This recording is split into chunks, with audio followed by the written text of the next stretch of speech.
தேவயானி மாதிரியான ஒரு பார்ப்பதற்கு நீங்கள் எல்லாம் புஷ்பம் மாதிரி இருக்கிற அந்த பெண்ணை பற்றி நினைக்கிறீர்கள். அவ்வளவு உறுதியான, ஒரே அடியில் 1 டன் இல்லைங்க 2-3 டன் அடிக்கக்கூடிய ஒரு பயங்கரமான பெண்ணையும் நான் பார்க்கிறேன். ஆனால் அவர்கள் உறுதியானவர்கள். ஆண்களுக்காக, குடும்பத்திற்காக, குழந்தைகளுக்காக மென்மையாக நம்மிடம் நடந்து கொண்டிருக்கிறார்கள்.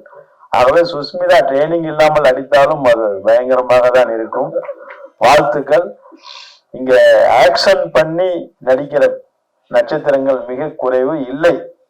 நீங்கள் மிக சிறந்த அந்த இடத்திற்கு வர வேண்டும் என்று நாங்கள் வேண்டுகிறோம். உதயகுமார் சார் கூட சொன்னாங்க,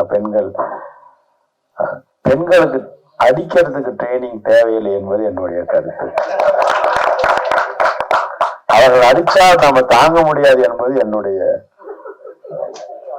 ஆமா, குலமானது அவர்கள் அடிக்காமல் இருக்கிறார்கள் என்பது வரைக்கும் தான் நாம் நன்றாக இருக்கிறோம். அவர்கள் மிக பயங்கரமான மன உறுதியும் உடல் வலிமையும் மிக்கவர்கள். ஆண்கள் அதோடு ஒப்பிட்டு பார்க்கும்போது கொஞ்சம் சுமார் தான் எனக்கு தெரியும். தன்னை ஒரு மலை போல காண்பித்துக் கொள்வதில் ஆண்களுக்கு ஒரு கற்பனை இருக்கிறது. தன்னை ஒரு மலர் போல காண்பித்துக் கொள்வதில் பெண்களுக்கு ஒரு கற்பனை இருக்கிறது.